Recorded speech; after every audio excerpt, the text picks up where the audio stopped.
So, welcome to NAF's Cultural Consciousness and Competence series. This is our second session. It'll be on culturally competent classrooms.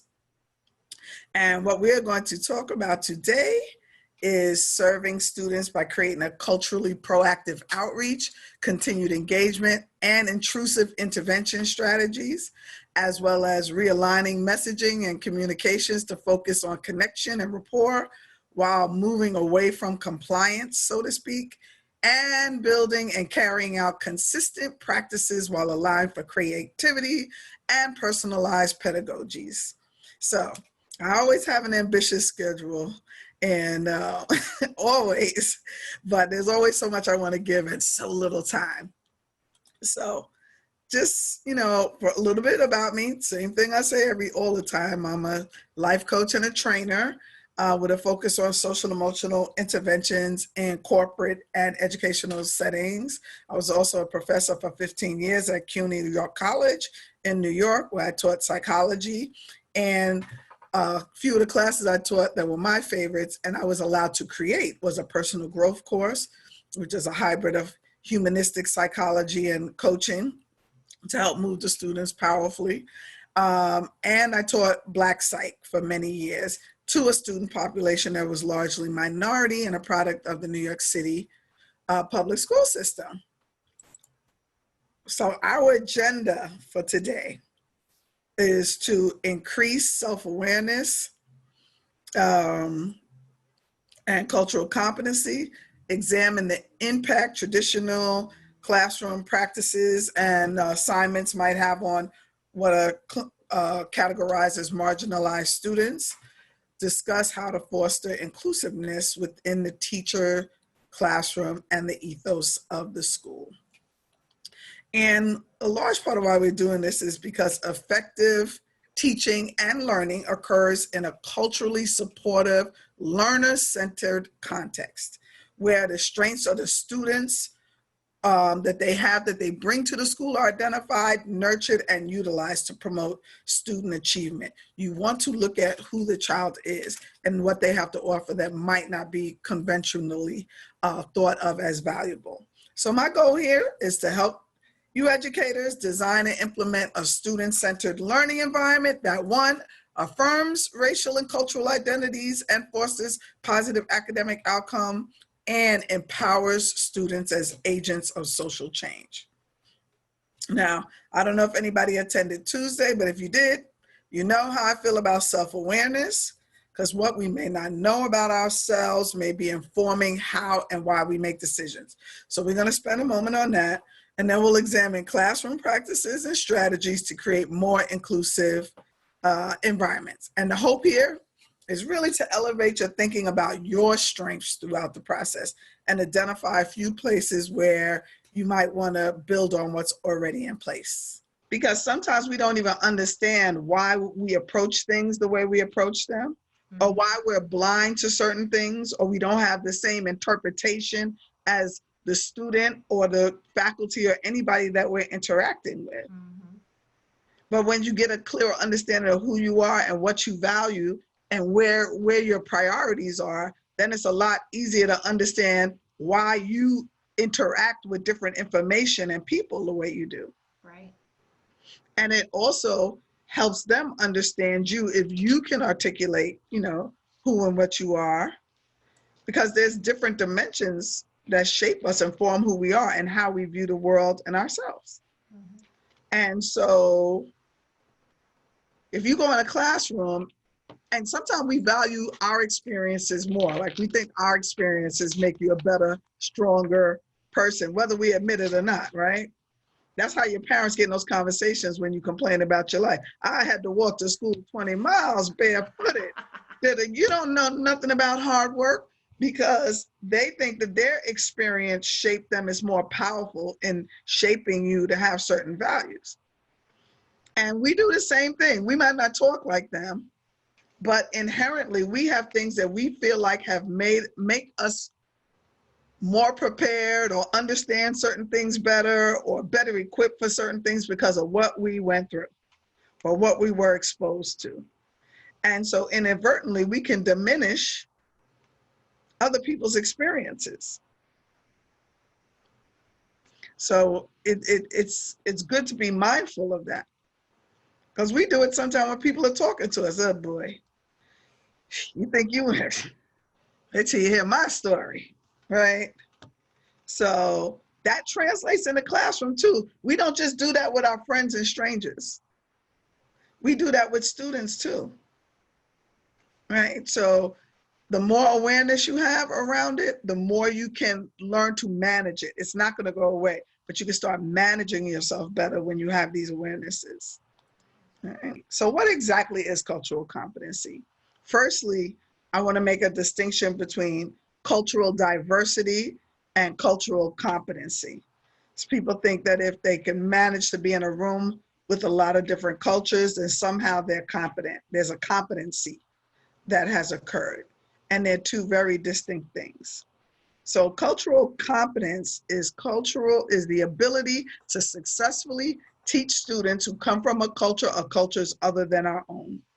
And it entails developing certain personal and interpersonal awarenesses and sensitivities, which is why I give so many exercises around that. And it takes understanding certain bodies of cultural knowledge and mastering a set of skills that, taken together, underlie effective cross-cultural teaching and culturally responsive teaching. So it's really the key to thriving in culturally diverse classrooms and schools. And the beautiful part is it can be learned, right? It can be learned, practiced, and hopefully institutionalized to better serve diverse students, their families, and their communities. When you serve students well, you're serving the community, you're changing the community. And I don't know if a lot of, educators really understand that. So we're really looking to create an asset-based view of students and unfamiliar identity groups. We want to find out what they have to offer.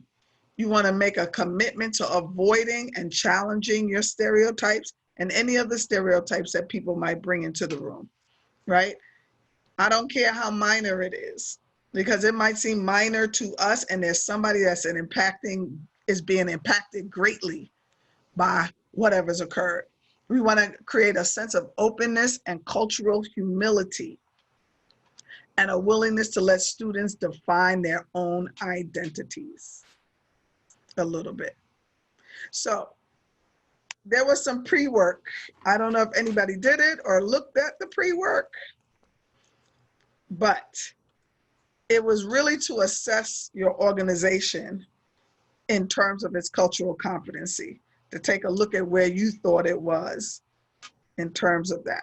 So in most places, there's nothing. And so I'm putting it up for people who weren't able to do the work. This was the continuum to look at cultural responsiveness in the organization, not in place yet, emerging, gaining traction, well-established, and sustaining.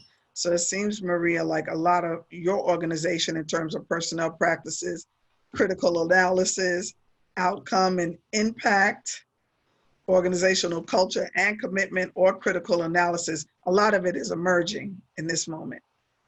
Yes. And and until this year, they probably thought they were well established. Yes. Right. And that's wonderful, because as you go to new levels, like excellence on one level is mediocrity on the next level. Mm-hmm. So the way it sounds to me is like they're growing in terms of their awareness about what they're doing and what needs to be done. And so now they've kind of taken a step back so that they can get to the next level. Correct. So that's a good thing. And it's a great point that sometimes just because you've taken a step back in terms of the continuum doesn't mean you're not actually taking steps forward. Sometimes it's easier to obtain than it is to maintain. So the sustaining part becomes the hard part. A lot of people are willing to have the conversations, but it does take a lot. But between emerging and gaining traction and well-established, it toggles. I'm always playing with the mouse, like you all can see what I'm doing. It's so funny, but because I'm switching back and forth. But it's almost like in Maslow's hierarchy of learning. When he talks about learning, there's a phase where, in the beginning, you don't know what you don't know, and then you start to know what you don't know, and you start to do a practice, and then you fail, and then sometimes you want to go back to not trying, because as you realize how hard it is to master the task and completely learn it, sometimes people just give up. And so oftentimes we stay in that dance for a long time, because once you learn something, then you realize there's something else you don't know, right? Like roller skating. You learn how to roll, and then you realize you got to learn how to stop, right? And then you got to learn, how to turn. There's so many things. As you learn something, you realize there's something else you have to learn to master it. When you thought, okay, once I learn this, I got it. And so, I would say that, be mindful that people will try and they'll realize, wow, this takes more than, right? Because people have concepts of what it means to be culturally competent. And it usually is really, really casual, a casual effort that they feel like they have to put in. And it's really a lot of work to it. So if you're really, really, looking to create this shift, then be ready to do the work and have a lot more conversations and pick people up and call them to the board when you see that they're slacking, because it's easy to slack because it's hard work.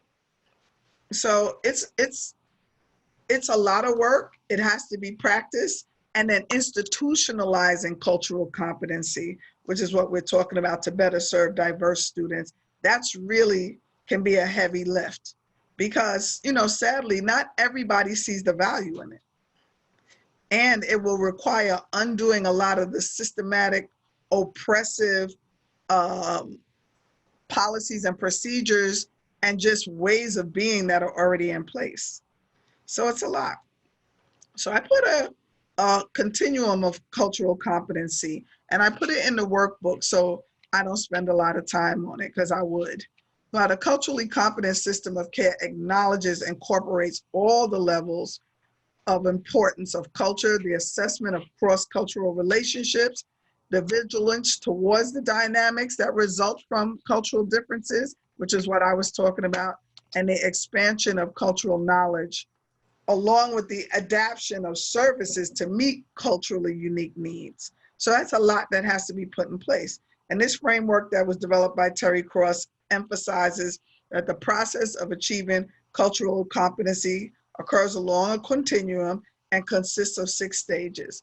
And then again, I'm going to say sometimes you might jump over one, go back in some areas, and this will happen in different ways in different areas of assessment too. So in your workbook, I put really thorough definitions of each. They're pretty comprehensive, but I just wanted you to take a quick look at this and think about where you are and where your school would land on this continuum. All right? Some may not exactly know their positions and may need to invest some time to assess their own values and beliefs. Look at where you are, right? The degree of cultural competency achieved is not dependent on any one factor. It's really dependent on your ability to move beyond your limiting belief systems and to understand and better help others that are different than themselves. So there are ways to do this, and one is really to assess your own attitudes. And here are some key elements about things just to ask yourself, right? Look at your self-awareness. Look at your cultural competency. Are you aware of your perceptions and how they affect other people? And we all have them. And I was talking earlier with one of the NAF administrators about being in New Hampshire and them not having an iron at the place that I was staying, because I'm really into looking neat and being ironed and this and that. And I look at people's wardrobes and I make decisions about them, based on how, if not even their outfit, but if their clothes are ironed or wrinkled or dirty or, something like that. And it's not right, but we all do things like that. We make decisions about people, right? Based on who they are culturally as well, whether it's positive or negative, whether it's a slight shift or a great one. So you have to ask yourself about issues of sameness, difference, and power. How do they affect your interactions? When I step into certain rooms, I feel very self-assured. When I step into other rooms, I pull back and I become very small, right? Those things affect you. They affect you in the classroom as well. Are there groups of students that intimidate you? Are there groups of students that you just want to sit and give them a hug and read them a bedtime story and find out their lives, right? You have to look at that stuff and figure out how it's affecting you. And then genuinely seeing diversity as a strength. You know, sometimes we don't look at it as a strength. We look at it as an obstacle, something we have to overcome. It's a heavy lift, as opposed to realizing there's so much richness in having all of these different experiences in a room, and then teaching our students to appreciate them. I taught death and dying for a year. It was like so off track for me. I was talking about it yesterday. But at one point, I asked the different students, because Queens, New York is the most diverse borough in New York City. There's 128 languages spoken in Queens alone.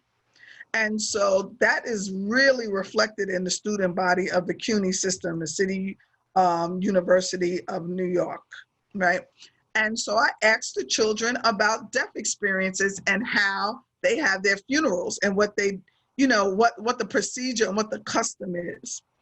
And you had everything from having to be buried in 24 hours to bodies sitting in living rooms for about a month and a half until all the family can come from all over and see this body. And, you know, some people are genuinely like interested, and some people are skeeved out, which I said we don't have permission for, and some people question it. You know, there are people who thought it was terrible to bury somebody in a day. There's people who think it's terrible to bury somebody in a month and a half, right? So we're in between, but how do we get to look at that as an strength, and how wonderful it is to like have all these experiences around that we can learn from. So that's very important. Understanding one's own life experiences and how they build relationships.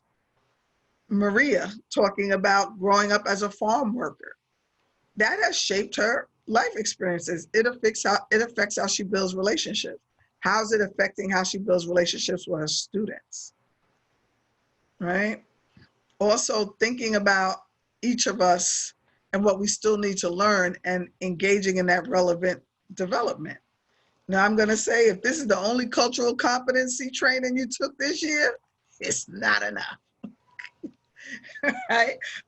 People are really invested in learning and engagement in the development they need. And you know, everybody kind of feels like they can work it out, and it just isn't that easy.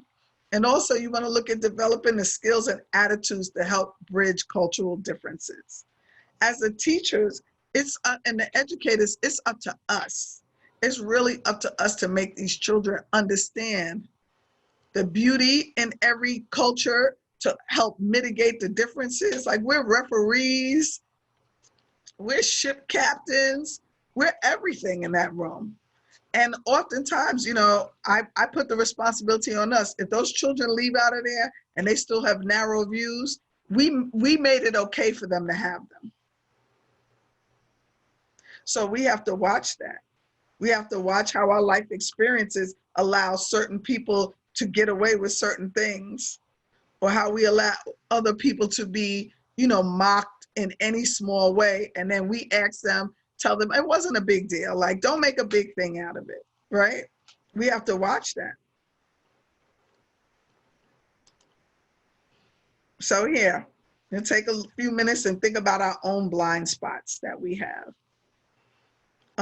And it shows up systematically. This is why minority children are disciplined differently and harsher, right? Expelled from school 3 times more, disciplined 4 times more than white students. This is why grading shows up differently when it's subjective grading. When we talk about, you know, how they act in the class and how they're conducted, there are plenty of studies to show systematically how children of color are viewed differently in all aspects of schooling. So that's not one teacher, that's most teachers. So I'm going to take a real good guess that many of us would probably be in that grouping, as enlightened as we think we are. Because it wouldn't be happening the way it's happening if everybody who thought they were enlightened and competent and had no kind of racial bias were not engaging in it.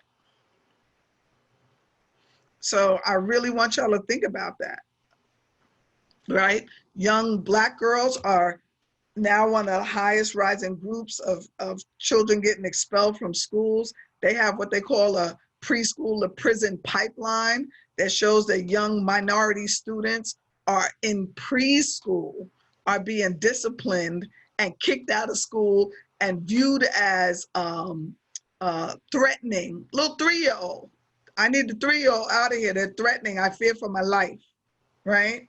That young Black children are usually gauged to be 6 years older than they are, oftentimes called adults, where 25-year-old white guys are called kids, right? These kind of things are happening in the classrooms. So I really want y'all to think about your stereotypes, you know, any unfair and untrue beliefs that you might have about all people or people of particular characteristics, right?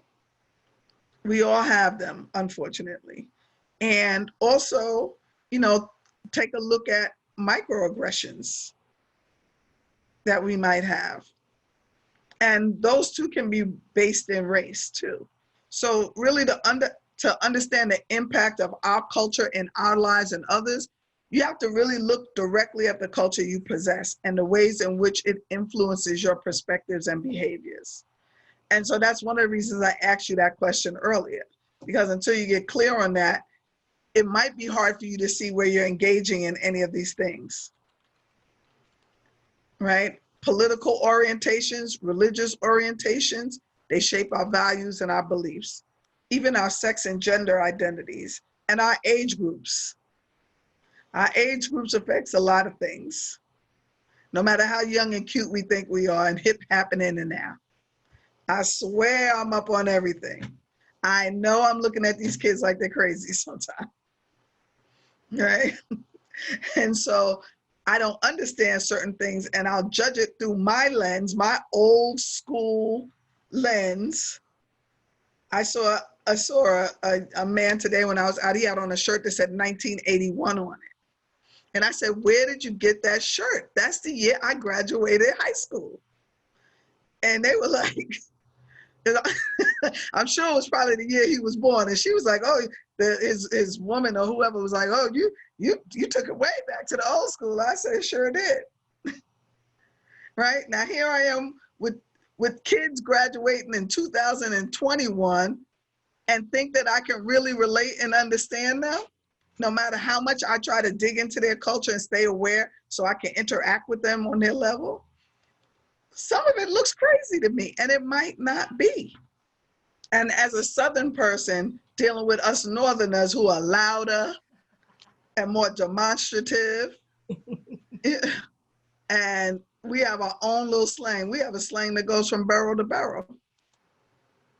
But, you know, when I talk, I had to stop myself because, you know, I'm from New York. We talk with our hands, and people are taken aback by that. So I've had to learn to not talk with my hands. And we invade personal space too, because we're just used to being crowded up on each other. So if you do that to somebody who's not used to that, they might feel like you're being aggressive or trying to intimidate them.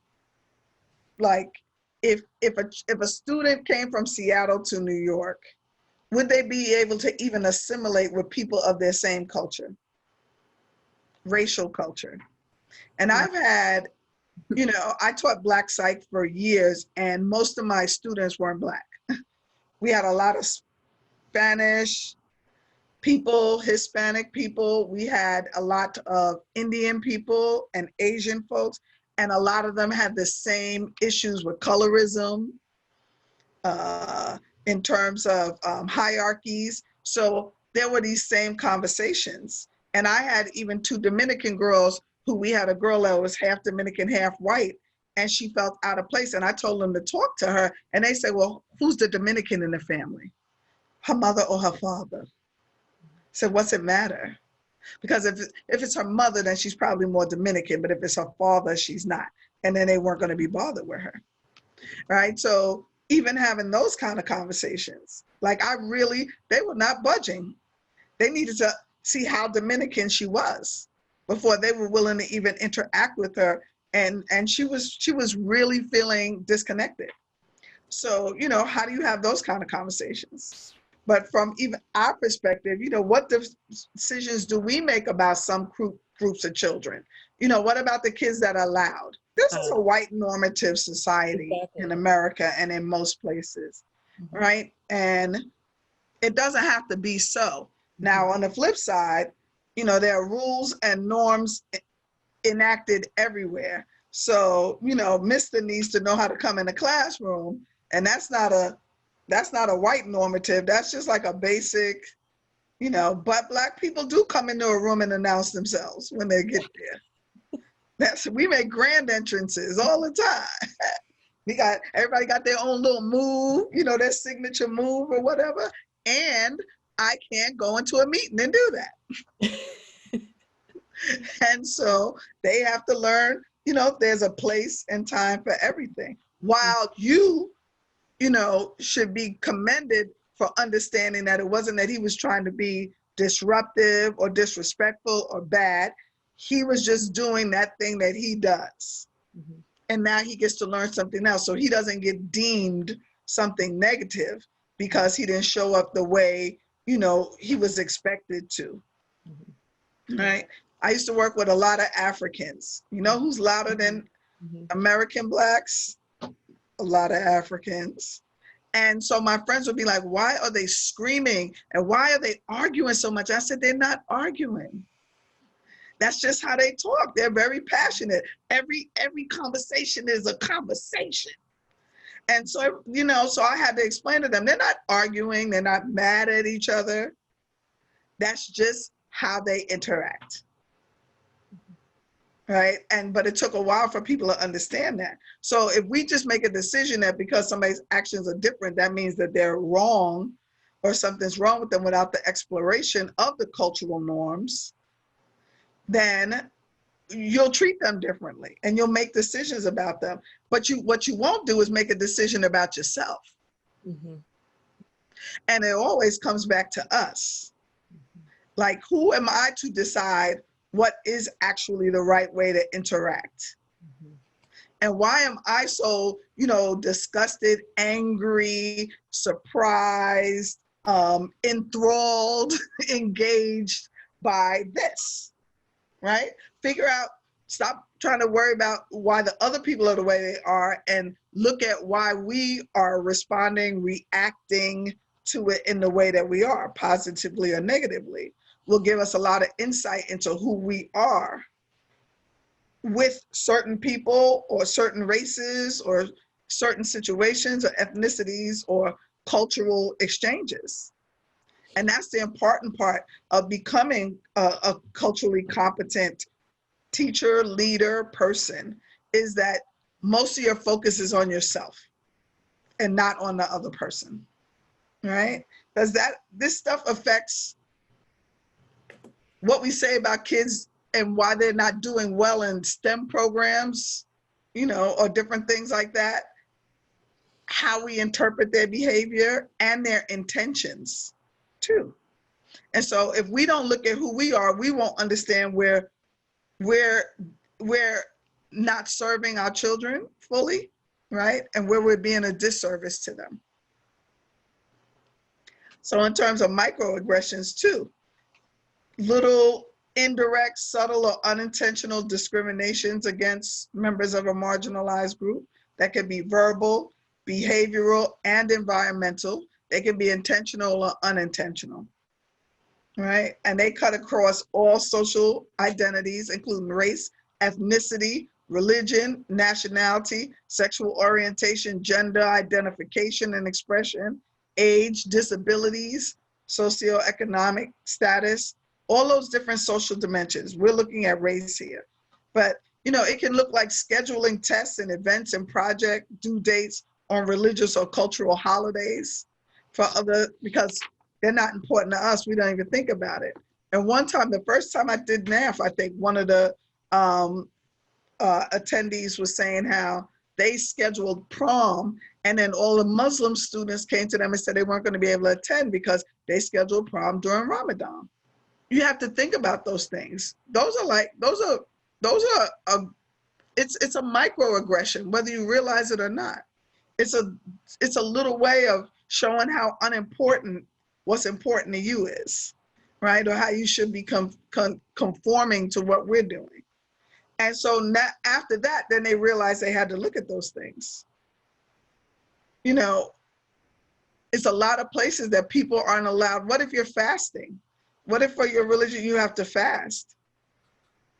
And now your teacher want to bring a cake to school day or something. Ask about, look into those things. Or, setting low expectations for students from particular groups. I talked about it all the time, being instructed when I first started to teach, to not worry about grammar, sentence, or paragraph structure. And it's on a college level. Just worry about, if you can see that they have it conceptually right, then let's just worry about that. Because they set a lower standards. They didn't have the expectation that these group of kids could rise up. If you find yourself calling on one gender or race more than the other students, ignoring the other students, why are you doing that? Or trying to anticipate racial emotional responses from different races, already figured out how they're going to act and why. Or projects that might be oppressive or inadvertently racist. Now we have all this stuff around Columbus Day and Thanksgiving and a few of these holidays that for some groups, it really is a time of mourning. Why would you make them do a project on that? And then some get mad when the project talks about it from their perspective. Good. And it's as simple as asking a lot of times. And a lot of times the teachers don't ask the students different things. You could ask at the beginning of the school year. Any religious holidays in here I should know about? Any important dates, culturally I should know about? We can ask the questions. Mm-hmm. But there's an assumption, usually, whether we're thinking about it or not, there's an assumption around what's normal and what's going to be. Mm-hmm. And it's based on, white Anglo-Saxon holidays. In New York, we have this thing called alternate side of the street parking. And you can't park for street cleaning, supposedly. I say it's to get tickets. But a lot of the days are religious days, and they are Christian holidays, period. They just start at Jewish holidays. Just a couple of years ago, there was a fight to get some Muslim holidays in there and even a couple of Hindu days, because they suspended so that you could park freely for those holidays. But there were only two religions taken into account. So it became, a big fight around allowing other people to have the same respect and allowances. Mm-hmm. Right. And we could do the same thing in our classrooms. So I'm gonna move to cultural responsiveness. And we've been talking about it throughout this as solution. It's really, an education that's grounded in a view of learning in which multiple expressions of diversity, and to recognize them as assets in teaching and learning, right? As opposed to just another thing I got to remember and figure out and do, right? Your student body should really feel seen, valued, cared for, and respected. Everybody. And then that changes the whole dynamic in the class if only that one thing occurs, right? Educators should design and implement a student-centered learning environment that affirms the identities of different races and cultures, that develop the abilities for students to connect across cultures, and it really empowers the student as the change agent. Like, let them know that, you know, they're the ones.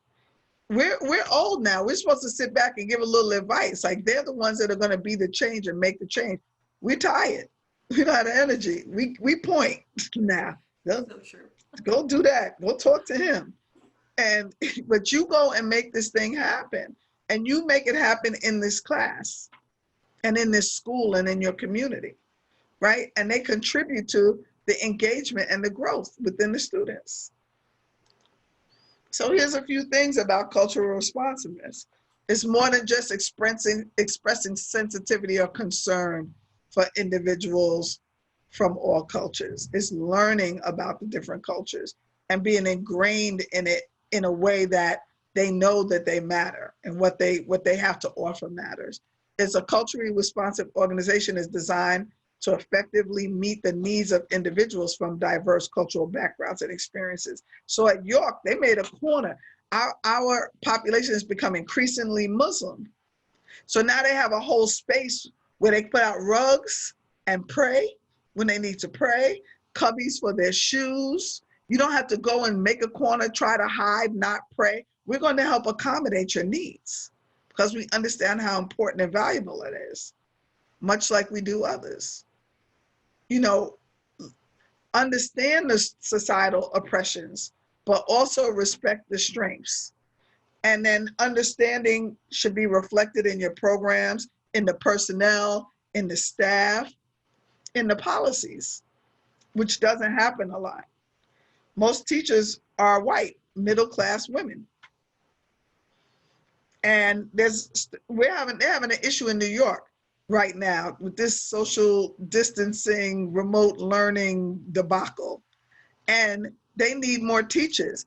And it's going to be very interesting to me to see if it shifts the demographic of the teachers here as they look to bring in more people. Or are they going to be steadfast to what has been the norm? I'm like, I wonder if this is going to be the entryway for other people to be able to get into the Department of Education here. Because I know a lot of people that want to be teachers and somehow they couldn't and they had the credentials and they're in charter schools. Why is that? And I don't know. I just put it out there, right? So additionally, I want us to recognize that, you know, classism and sexism and culture are not neutral terms, right? Different groups are ascribed different statuses and power. So don't just think that culture particularly is the same across the board, right? And so now I want to do a little exercise to help you learn a little bit more about yourself within this context, which might give you some insight into your approach to teaching and your cultural perspectives. So I want you to take out your cell phones. I know y'all got them nearby. Nobody lets them go too far from them. And scroll through your contacts really quickly. And just be mindful of who's in your contact. And also, okay, now go to your favorite social media site really quick, app that you like, and just kind of look at what stories are scrolling through in the feeds, and maybe look at your followers or whatever they are, friends. Now, here's a few questions. What's the demographic of the people in your contacts?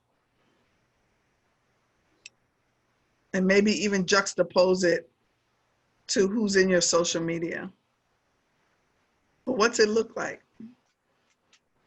What do you see? What's your world look like?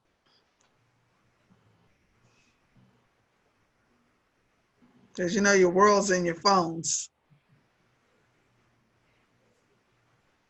So is it diverse? Do you find that you have mostly people from one ethnic group or another?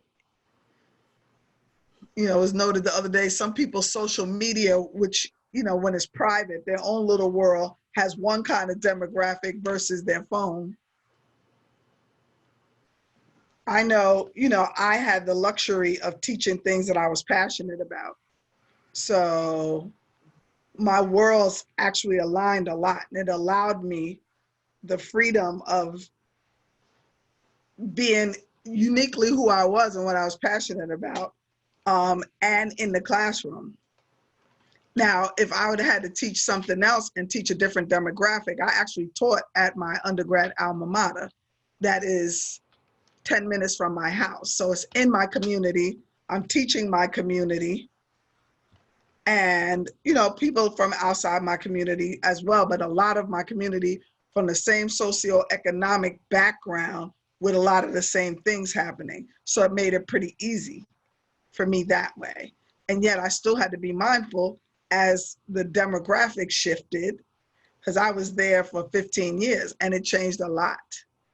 So I had to then be mindful too, to make sure that I wasn't one-sided in my approaches, because I know my passions are around equity for Black folks.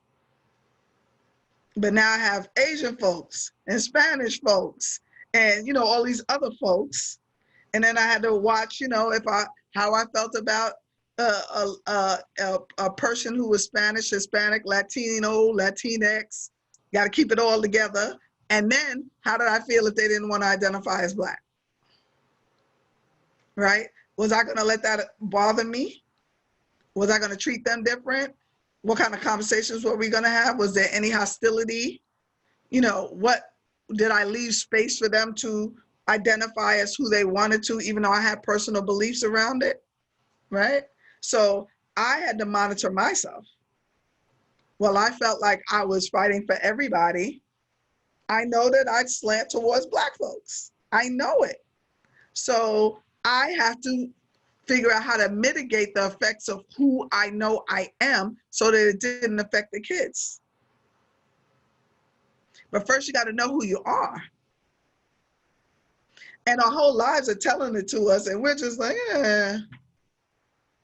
So be mindful of what's coming through your thread. What are the stories you're reading all the time? What's shaping your narratives? What's showing you what's important to you? And how are you carrying that into your classroom? Because you don't just turn off who you are when you get in that room. You might act different, but you're still the same person. So let's look at cultural responsiveness in terms of, student-centered learning.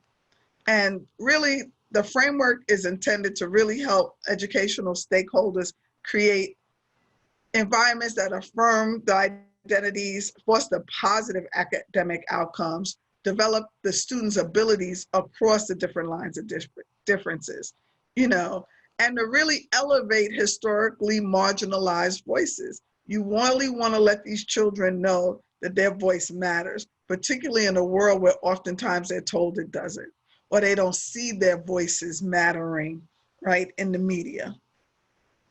So we want to contribute to their engagement, their learning, their growing, and their achievement by basically and ultimately cultivating their critical thinking.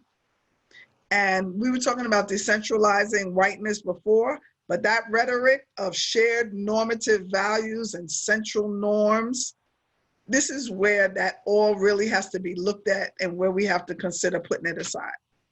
Because we need lessons and activities, resources, and holidays that reflect the culture of the students. And so there are 4 elements of a culturally responsive classroom as far as I'm concerned. There's some other ones, but the ones I highlight specifically make it the responsibility of the educator to create the cultural atmosphere in the classroom and not the students. There's a lot it talks about what the students have to do. I don't want to focus on that. I really want to focus on us. And mindsets is a big thing with me. So I'm going to start there. We have 4 elements. You have the culturally responsive, sustaining mindset. We have creating a welcoming and affirming environment, inclusive curriculums and assessments, and ongoing professional learning. So towards the mindset, the role of the teacher is really to model authenticity and to build as many bridges as possible. And we were talking about bridges earlier. I think one of the reasons that I had so much success with my students is that I was authentic, included in like messing up. And I was open to the conversations. We were talking earlier about having the conversations, and that comes in under the classrooms. But I can mess up. If I hurt your feelings, if I do something, I'm like, please, let's talk about it. Don't let me off. And I think they respected that. And I meant it. Let's sit and talk. I used to stay after class for hours and talk to the students because they had things they needed to say and I had things I needed to learn. Right? So to have a mindset where we respond to the students' cultures and where we're looking to understand the cultural differences and what an asset they are and that we can learn together is a mindset that's needed for a culturally responsive and sustaining mindset, right? We don't want to just respond to it. We want a sustained interest in what's going on with these kids, right? And you really want to see the value in the community and incorporate it. And so here, consider the students as co-designers of your curriculum and drivers of the instruction. I let kids tell me what was important every day. Even while I stayed adhered to my curriculum.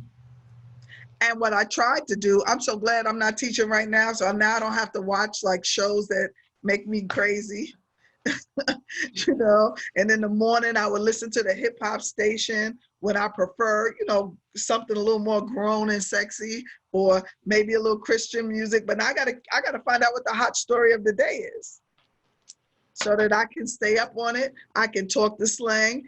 I used to use the slang just to tickle them because they couldn't believe I was saying whatever was hot. But they needed to know that I valued what was valuable to them. I had Muslim students, I don't remember the girls now, but there's a girl that used to teach how to tie the hijab different ways so that you could be fashionable and cute. And, you know, I used to watch her videos and talk to some of the girls because some of them were really doing some cute things. I'm like, do you know so-and-so and so? And they were surprised I knew about it. That created a much more open classroom because I cared about what they cared about, right? That's a lot of work because I don't really care, you know? I don't care what Cardi B is. I'm mad I know she's getting a divorce from Offset. I'm mad I know about it. But I need to know about it. Right?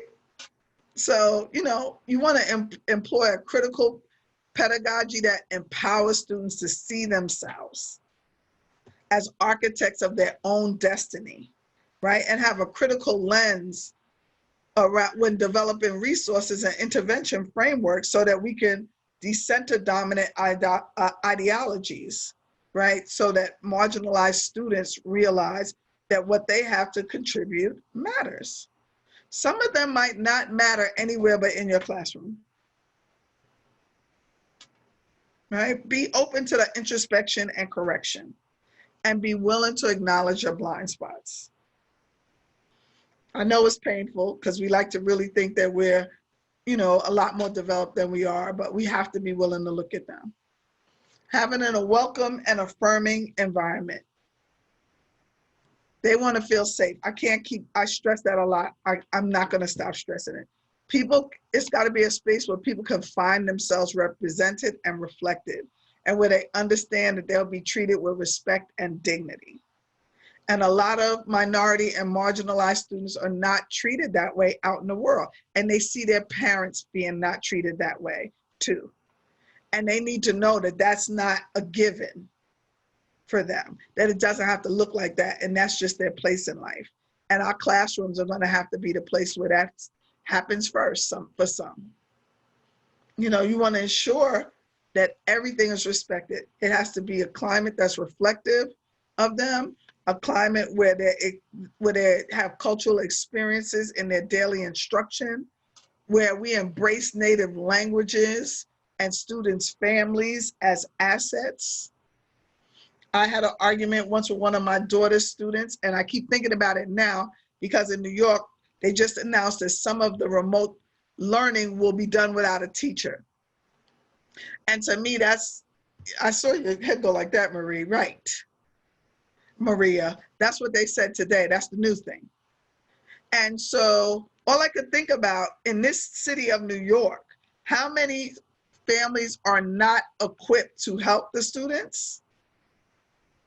And I remember my daughter was in grade school and I argued with her teacher about not reviewing her math homework. And she said it should be the parents' responsibility to go over homework. And my retort, number one, was I've got a couple of degrees and I never had an exam that wasn't reviewed. But the fifth graders can, okay, got you. But second of all, I was like, there's a lot of immigrant families here. A lot of countries don't even use the same system. They're using the metric system. So how do you expect them to be able to convert and help them with their homework? And now I'm looking at New York talking about there'll be no instructor there, but it'll still be a rigorous curriculum. And thinking about, this problem with the tablets and how some kids, there was a news story of the kids were sitting outside the Taco Bell to use the internet from the Taco Bell.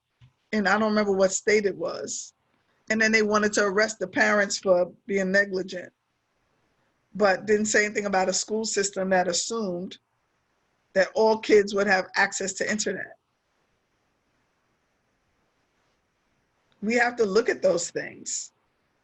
And you have to create a classroom environment that respects all the kids and meets them where they are. Not easy, I know. Sounds altruistic, I know.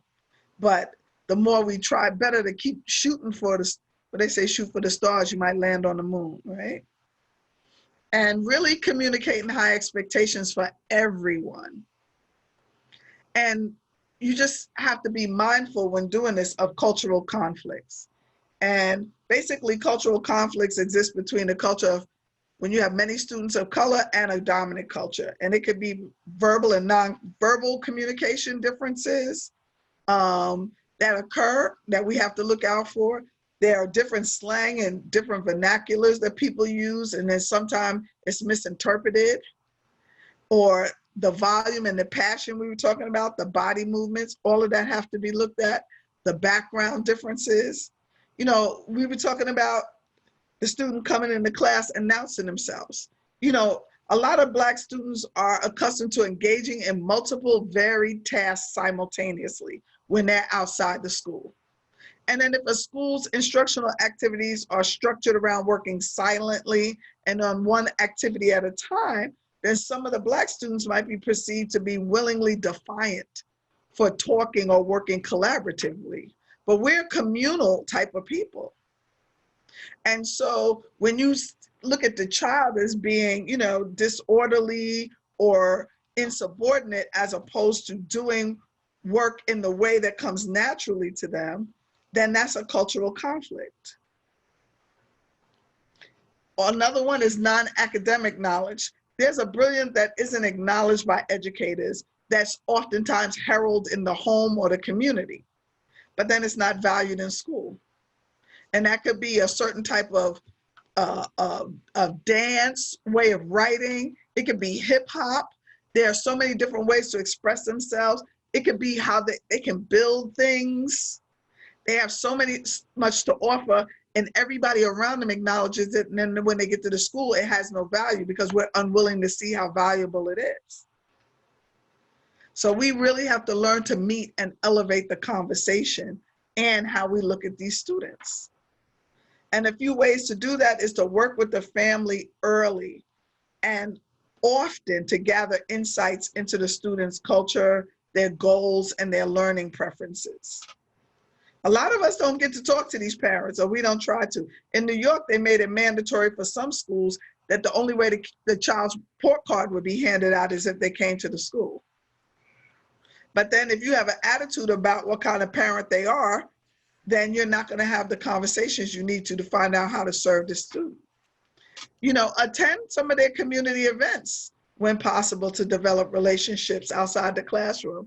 And then we talked about courageous conversations. Have those kind of conversations with the students around subjective experiences. And I say to do that because It's hard to diagnose trauma when you're part of the system that imposes those traumas. So talk to the students and find out how they feel about what you're doing and what it's doing to them. And consider the different ways that they learn. And look at what you're putting up in the class. Just because you put up some flags and some pictures, it doesn't mean that they're learning about and allowed to express themselves racially. Right? So we have to look at where we're just being kind of perfunctory in everything that we do. So to that end, I have two things to show you, and I want you to talk about it. So let's talk about this picture about behaviors. What stands out to you in this? On the children on the negative behaviors are both children of color. And then the positive or sympathetic type of behaviors are, lighter or white children. Now it looks multicultural, everybody represented, so to speak. So, you might put this in a classroom, you general, thinking that you put up something multicultural, but what's the message you're sending? And here, I have something else for you, and we'll talk about this. It's a commercial.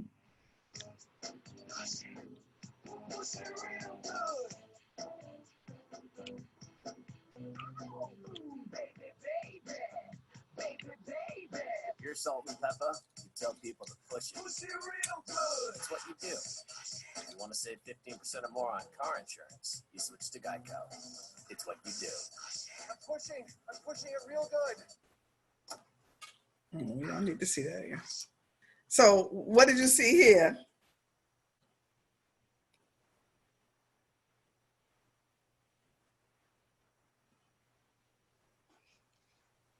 The group is around performance and not the individuals that are living life and needing insurance, but the others are just performing an art for the others.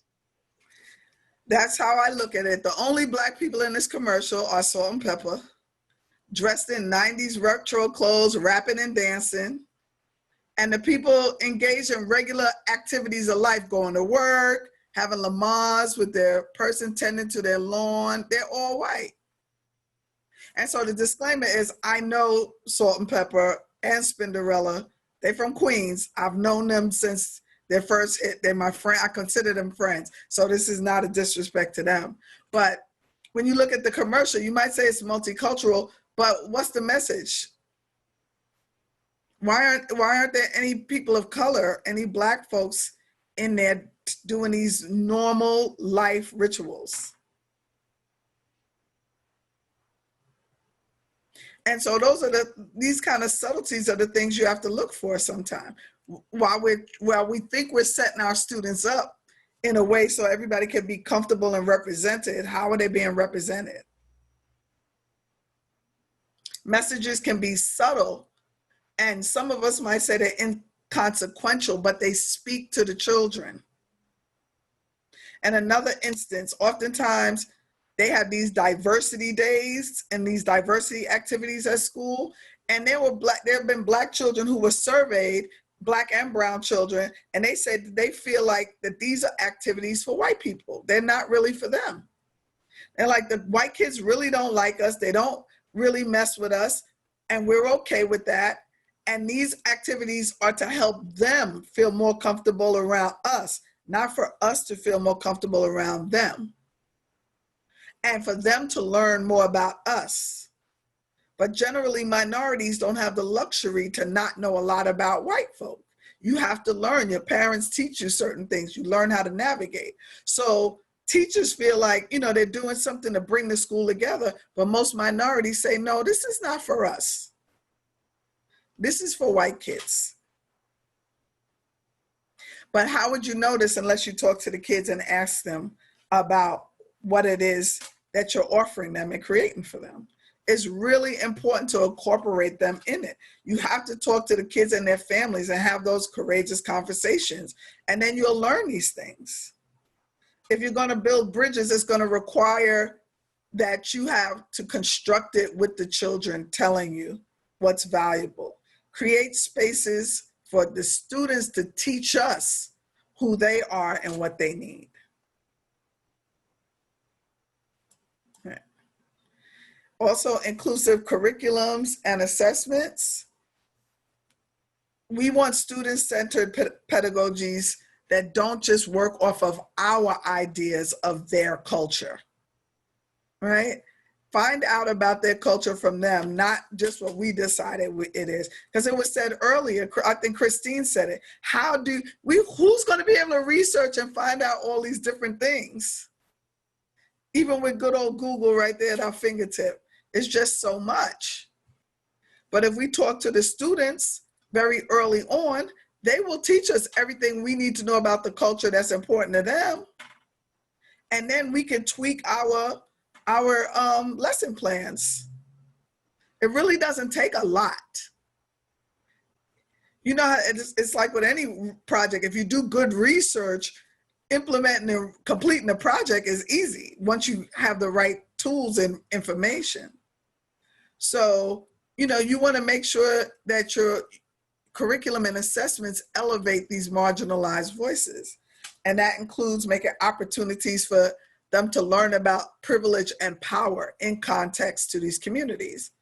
This guy, Tim Rice, was talking about teaching kids math based on numbers. They're talking about their marginalization and their incomes and different things like that, it's important to them and things they need to know, even if it makes us look bad, because we're part of this, the larger structure and culture that created the oppression.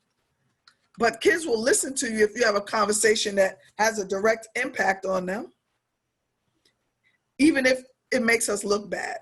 And that's another conversation. So find out who matters to them within and outside of the community. Highlight and feature resources written and developed by different marginalized voices. Maybe bring in or feature one of the people that they talk about. I used to bring in people to my classes all the time who came from similar backgrounds and had created amazing things for themselves just to change the narratives about what's possible for kids that come from certain places. So I had electeds and union presidents and lawyers and all kinds of people from these different racial groups and cultures come in and talk to them. It was better than anything I could teach them. And it wasn't just one voice talking to them. You could do it, you could do it, you could do it. They're like, oh, shut up, professor. You know, but when I bring in real life, I was an elevator operator, and then I became a hospital security, and now I'm president of the local Teamsters, and I went to high school up the block. That's a whole nother manifestation of what's possible. And they listen because they're telling their story. My father was migrated from Jamaica, and I had, you know, a Sikh Indian, and he's like, all his parents wanted for him to be was a cop or a garbage man, because that was big in India. They didn't understand the whole college thing. And then when he wanted to go to law school, they were like, you're doing too much. Like, you got the credits, be a cop. You know, so that was important. Those are important stories. You want to do that. And don't gloss over or avoid current events either. These kids know what's going on. Talk to them. Plan lesson plans around that stuff. Connect the instructional content with their daily lives that's culturally specific. And then you tap into their interests and knowledge, and then you can marry them and have them use them around the context of what's happening today. When you're sitting here racking your brain trying to figure out, how do I reach them? How do I reach them? Instead of just asking them, how do I reach you? They probably haven't been asked by anybody about what's important to them. They've been waiting for it. And now you don't have to rack your brain because they already told you what's important. It's almost like when you take tests. Remember they used to tell you, just take what the teacher said and tell them what they said back to them, and then you get an A. It's the same thing.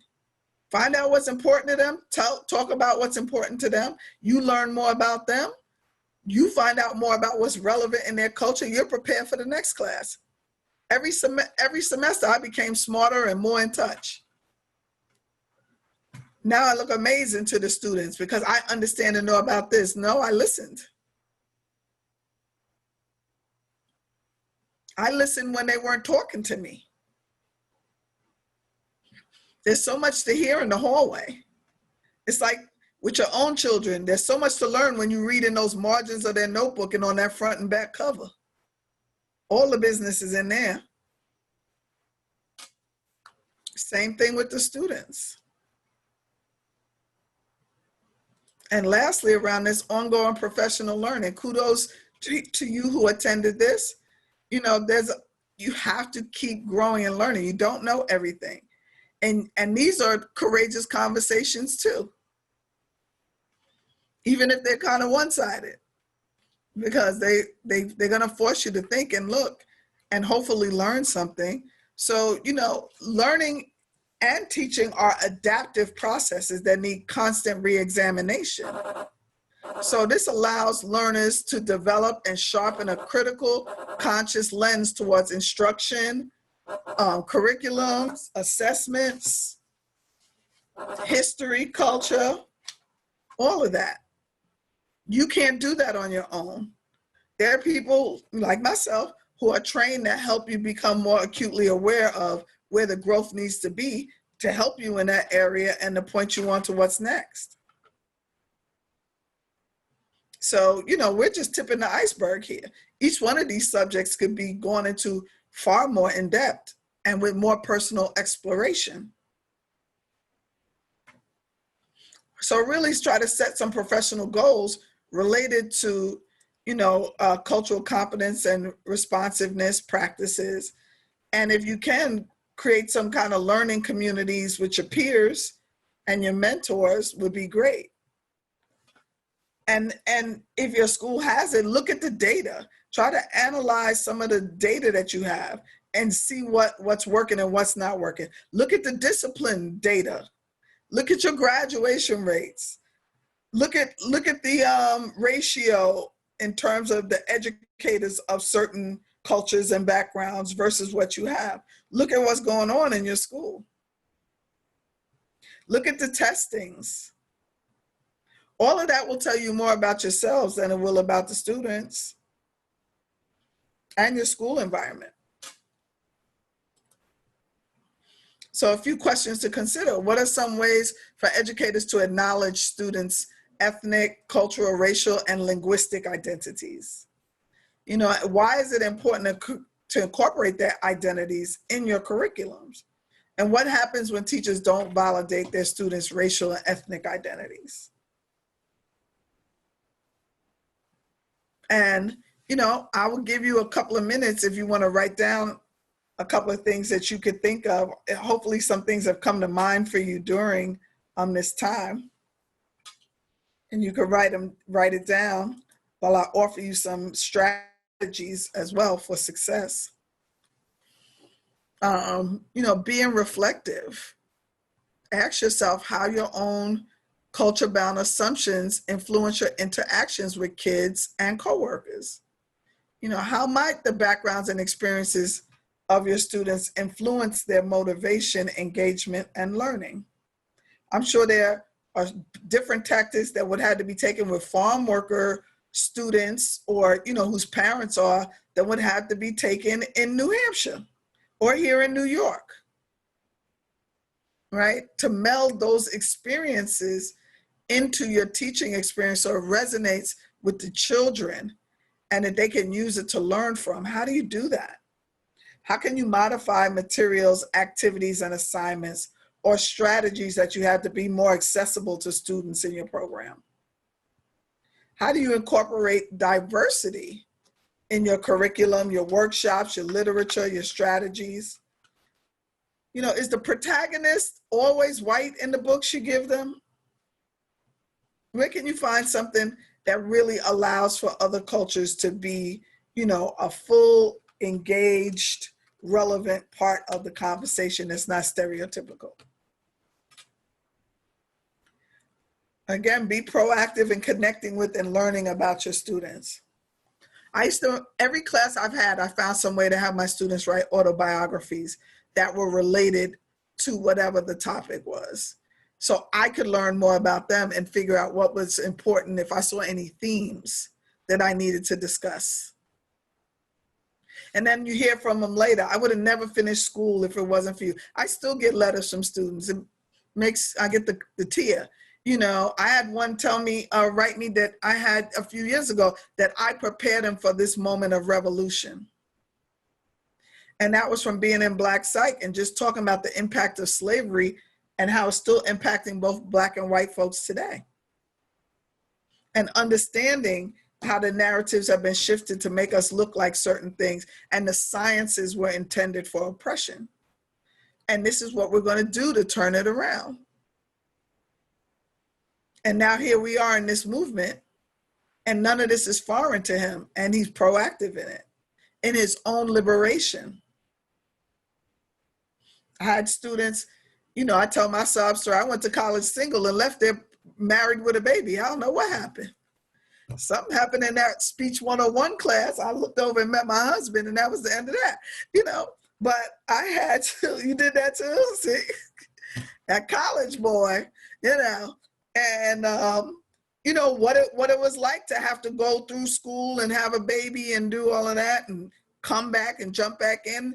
Telling those stories to students, you know, as students, I would have quit when I got pregnant if I didn't hear your story. Our stories are valuable.